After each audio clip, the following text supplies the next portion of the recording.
نهاية النداء برفع العلم الوطني يكشف بحافة من التناغم، فطوبى لمن رفع العلم أول مرة، وطوبى لمن حافظ وعلى رايته خفاقة أبدا، وطوبى لمن أحب هذا الوطن. قصيدة العلم تلقيها التلميذة زينب فراح، فلتتفضل. أيها العلم عش هكذا في علو أيها العلم، فإننا بك بعد الله نعتصم. جاءت تحييك هذا اليوم معلنة أفرحها بك، فانظر هذه الإمم. إن العيون قريرات بما شهدت، والقلب يفرح والآمال تبتسم. الشعب أنت وأنت الشعب أجمعه، وأنت جلال الشعب والعظم. فإن السعادة من عاش سعادته، وإن مت ماتت الآمال والإمم. هذا الهتاف الذي يعلو فتسمعه. القرآن الكريم هو شرف عظيم ومنزلة عالية لمن يحافظ عليه ويحفظه، فلا بد للجميع التعاون والتنافس لحفظ كتاب الله لكي يكون عونا لنا جميعا وظلا يوم القيامة. نستمع إلى تلاوة عطرة من القرآن الكريم للتلميذ جعفر حسام صخامسي، فليتفضل. بسم الله الرحمن الرحيم. لا أقسم بهذا البلد وأنت حل بهذا البلد، ووالد وما ولد. لقد خلقنا الإنسان في كبد، أيحسب أن لن يقدر عليه أحد. يقول أهلكت مالا لبدا، أيحسب أن لن يقدر عليه أحد. أيحسب أن يره أحد. ألم نجعل له عينين ولسانا وشفتين وهديناه النجدين. صدق الله العلي العظيم.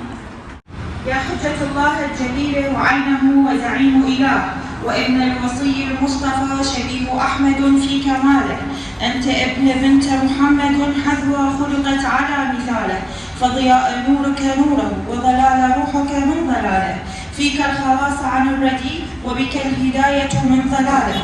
قال رسول الله صلى الله عليه وآله وسلم: أما الحسن فله هيبتي وسؤدي. كلمة يوم الخميس عن ولادة الإمام الحسن بن علي عليه السلام تلقيها الست حنين جليل، فلتتفضل مشكورة. السيد رئيس مجلس الإدارة المحترم، السيدة مديرة المدرسة المحترمة، كادر المدرسة التقدمية، أعزائي التلاميذ، السلام عليكم ورحمة الله وبركاته. وعليكم السلام.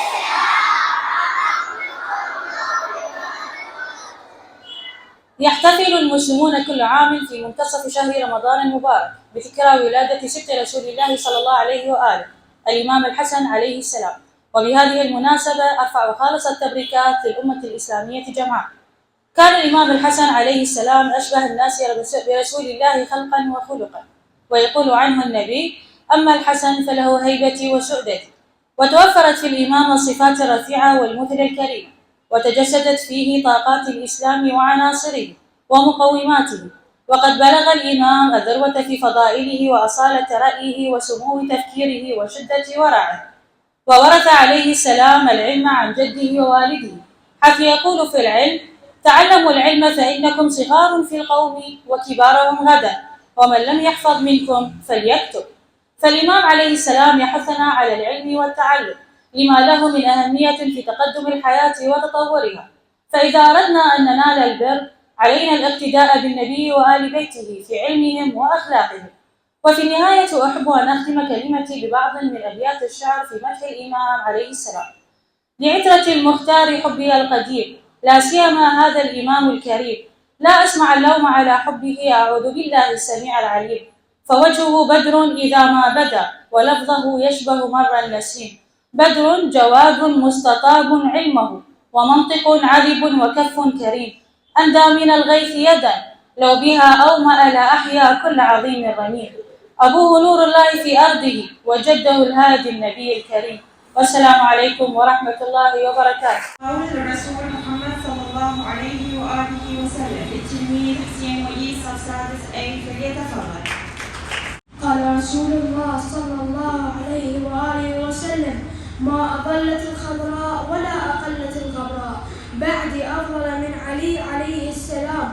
وإنه إمام أمتي وأميرها، وهو سيد الخليفة عليها. من اقتدى به باقي اهتدى، ومن اقتدى بغيره ضل وغوى.